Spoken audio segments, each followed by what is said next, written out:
The orphanage in Chiang Mai was a place filled with echoes of children's laughter, but also with the silent ache of longing.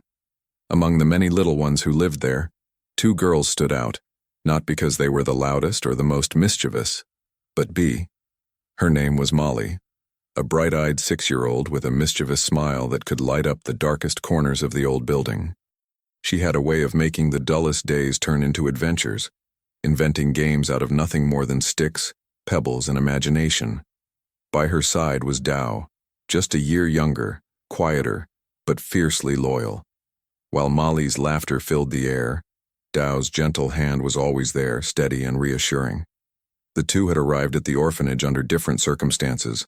Molly after being abandoned as a toddler at a temple gate, Dao after her parents' fatal accident in a storm. Yet neither of them cared about origins. What mattered was that they had found each other, two hearts stitched together by the same need for love.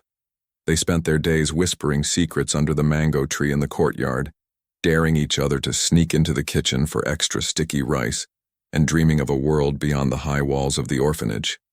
One day, Molly said, her eyes fixed on the horizon, "We'll leave this place, and no matter where we go, I'll never forget you." Dao nodded, clutching her friend's hand tightly. "Promise?" she whispered. "Promise," Molly replied, with all the solemnity her 6-year-old heart could muster. That promise became their anchor, repeated like a prayer whenever life felt too heavy. Little did they know that fate was already working to test their vow. Because soon, news would arrive that would change everything and separate them by more than just walls. But as Molly drifted off to sleep that night, curled up next to Dao on the thin mattress they shared, she whispered once more, "Even if it's an ocean away, I'll never forget." And if this story already touched your heart, don't forget to like this video and subscribe so you won't miss what happens next in this unforgettable journey. The days at the orphanage always felt the same. Morning prayers, meals of rice and soup, lessons on chalkboards that never seemed quite clean. But then, one afternoon, the routine was broken by the arrival of a foreign couple. Their clothes, their accents, their wide smiles, all seemed different, almost unreal to the children who watched them with curious eyes. Molly didn't understand at first why the couple spent so much time with her, asking questions through a translator, kneeling to her level, handing her small gifts. She only knew Dao's hand was wrapped tightly around hers the entire time. Later that evening, whispers spread quickly through the dormitory. Molly is going to be adopted. Some children sounded envious, others simply curious, but Dao's small heart sank like a stone. She didn't need anyone to explain. She knew that adoption meant leaving. It meant goodbye. When the announcement became official, the orphanage director gathered the children and explained in gentle words that Molly would soon leave for America with her new family. The room erupted in claps and cheers, but Dao sat silently, fighting back tears. The days leading up to the departure were bittersweet. The couple returned again and again, preparing documents, learning little phrases in Thai, teaching Molly a few words in English. She tried to be excited. It was everything she had once dreamed of, a family, a home. But every time she looked at Dao, the happiness twisted into guilt. On the night before she left, Molly and Dao snuck out to the courtyard one last time. The mango tree loomed above them, its branches swaying as if it too knew the farewell was near. "You have to be happy," Dao whispered, her voice trembling. "I will," Molly said, tears streaming down her face. "But only if you promise me something." Dao frowned. "What?"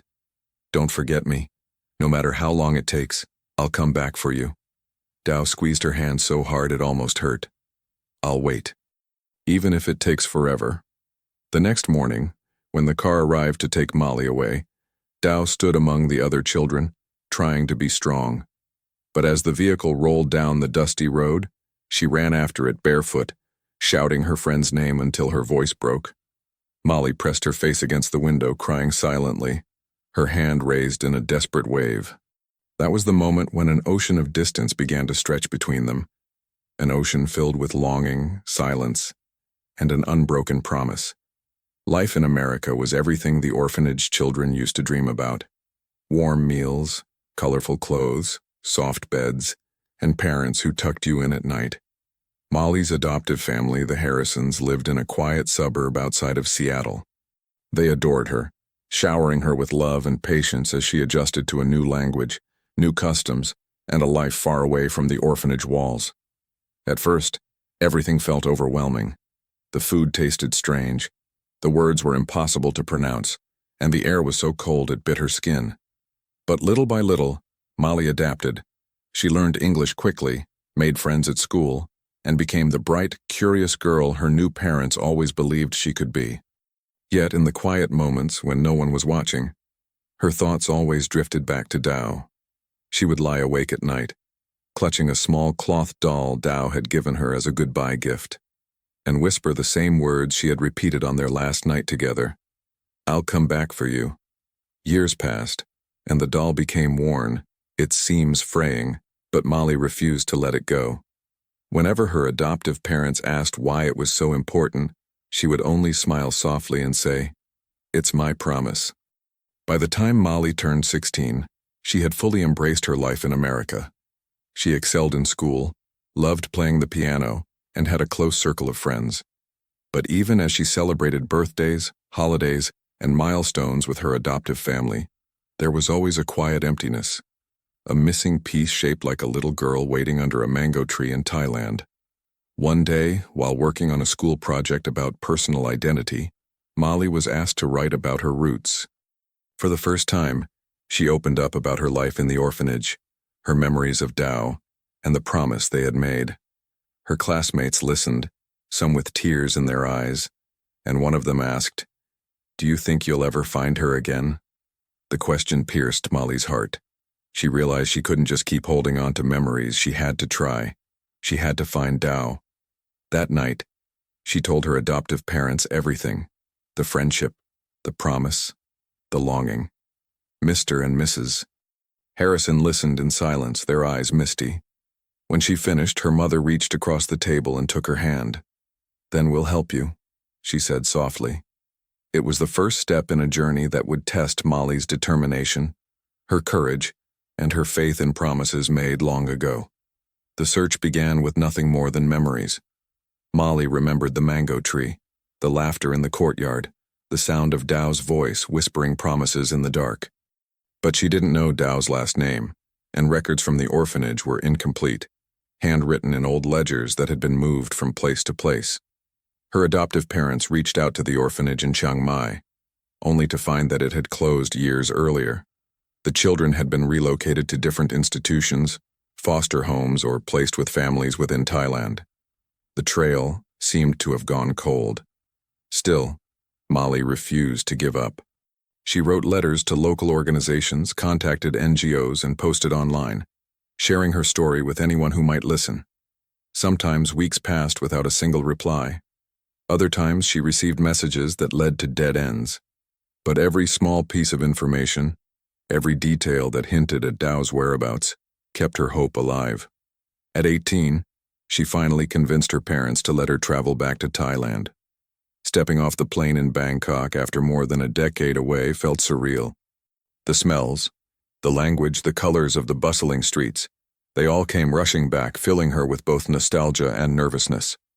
With the help of a translator, she visited government offices, searched old adoption records, and even returned to the ruins of the old orphanage. Some of the staff who once worked there had long since retired, but one elderly caretaker remembered 2 little girls under the mango tree. Her eyes softened when Molly asked about Tao. She was quiet, always waiting for her friend who left, the woman said, her voice heavy with memory. The clue wasn't much, but it was enough. The caretaker believed Tao might have been sent to a group home near Chiang Rai after the orphanage closed. Molly's heart pounded with both excitement and fear. Could it really be that Tao was still in Thailand, waiting all these years? The journey north was long, winding through lush mountains and small villages. As the car drew closer to Chiang Rai, Molly pressed her forehead against the window, her hands trembling. She didn't know what she would find, or if Tao would even remember her after so much time apart.